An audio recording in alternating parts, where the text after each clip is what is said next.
அனைவருக்கும் வணக்கம். இன்று நாம் ரதசப்தமி என்றால் என்ன, அதன் சிறப்பு பற்றி இன்றைய நிகழ்ச்சியில் பார்க்க இருக்கிறோம். ரதசப்தமி என்பது சூரியனை வழிபடும் ஒரு தினமாகும். அதாவது சூரிய ஜெயந்தி எனப்படுகிறது.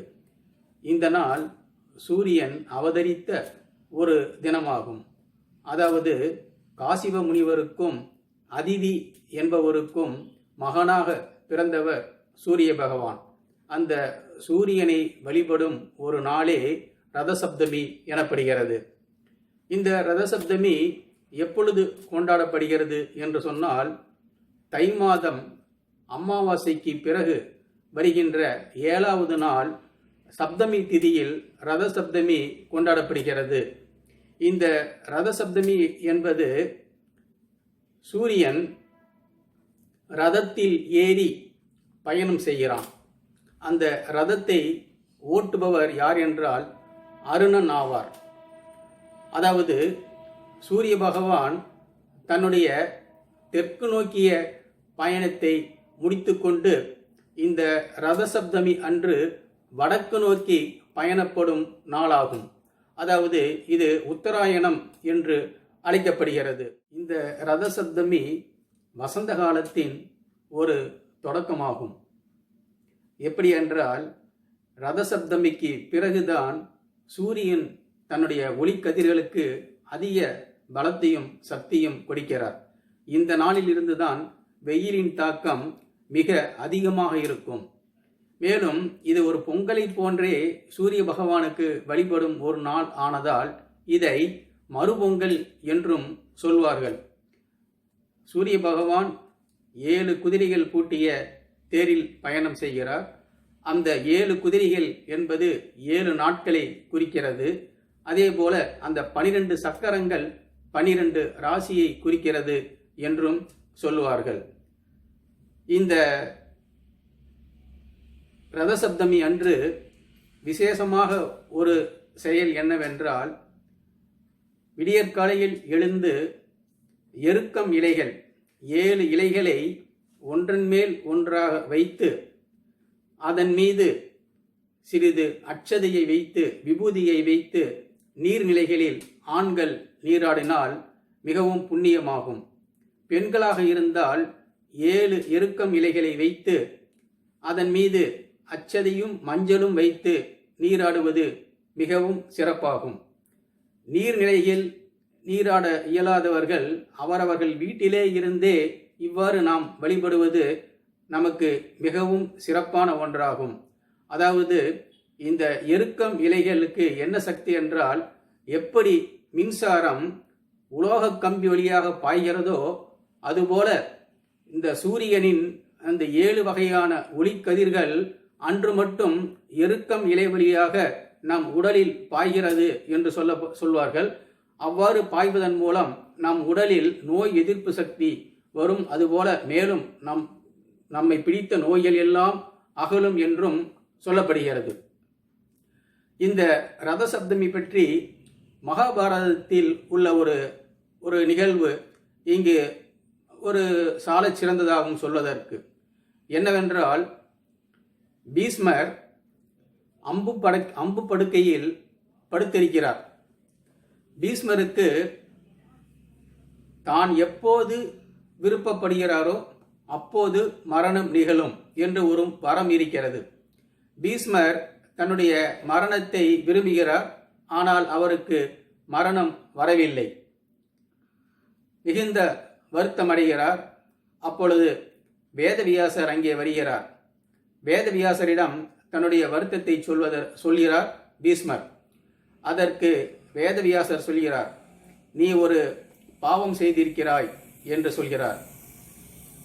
நான் என்ன பாவம் செய்தேன் என்று பீஷ்மர் கேட்க, ஒருவன் தான் தவறு செய்வது மட்டும் அல்ல, பிறர் செய்கின்ற தவறுகளை தட்டி கேட்காமல் இருந்தாலும் அதுவும் ஒரு மிகப்பெரிய தவறாகும் என்ற வகையில் அன்று திரௌபதி துரியோதனன் சபையில் துகில் உரிந்த போது நீ பார்த்து கொண்டே இருந்தாய், உனக்கு அதை தடுப்பதற்கு சக்தி இருந்தும் நீ அந்த செயலை தடுக்காமல் இருந்தாய்.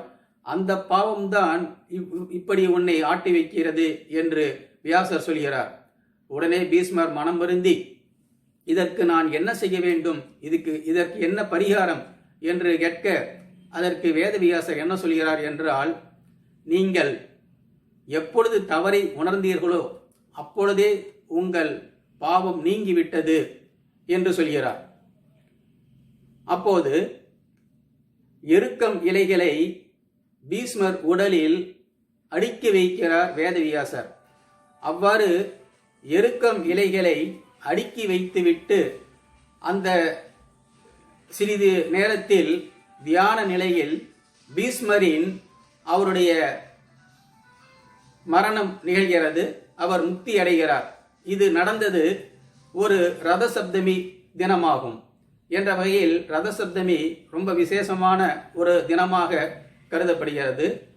அது மட்டுமல்லாமல் தர்மர் கேட்கிறார் வேதவியாசரிடம், பீஷ்மருக்கு குழந்தைகளே இல்லையே, அவருக்கு பித்ருக்கடன்கள் யார் செய்வது என்று கேட்டதற்கு வியாசர் சொல்கிறார், அவர் மிகவும் தூய்மையானவர், அப்படிப்பட்டவருக்கு யாரும் அவருக்கு பித்ரு கடன்கள் செய்ய வேண்டிய அவசியம் இல்லை.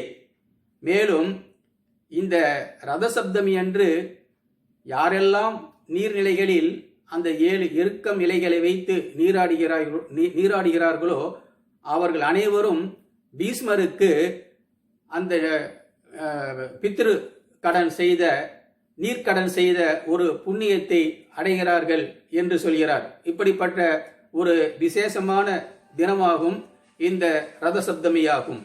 இந்த ரதசப்தமி அன்று தேர்க்கோலம் வீட்டின் வாசலில் இடுவது மிகவும் சாலச் சிறந்ததாகும். தேர்க்கோலமிட்டு அன்று அதிகாலையில் எழுந்து நீராடிய பிறகு சூரிய பகவானான அந்த சூரியனுக்கு சர்க்கரை பொங்கல் நைவேத்தியம் செய்து வழிபடுவது மிகவும் சிறந்ததாக கருதப்படுகிறது. சூரிய நமஸ்காரம் நம்முடைய உடல் ஆரோக்கியத்தை பலப்படுத்தும். மேலும் திருப்பதியில் ரதசப்தமி மிகவும் விசேஷமாக கொண்டாடப்படுகிறது.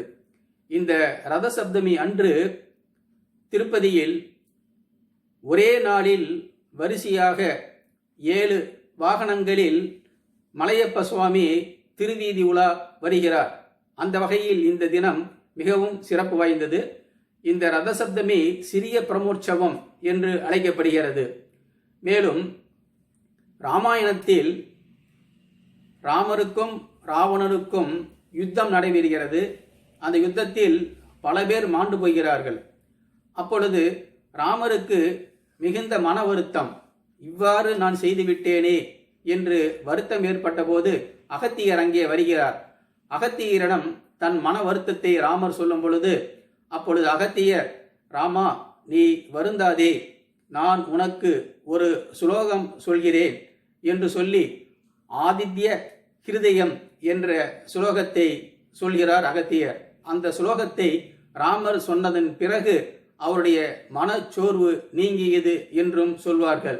எனவே சூரியனுக்கு இவ்வளவு சிறப்புகள் இருக்கிறது.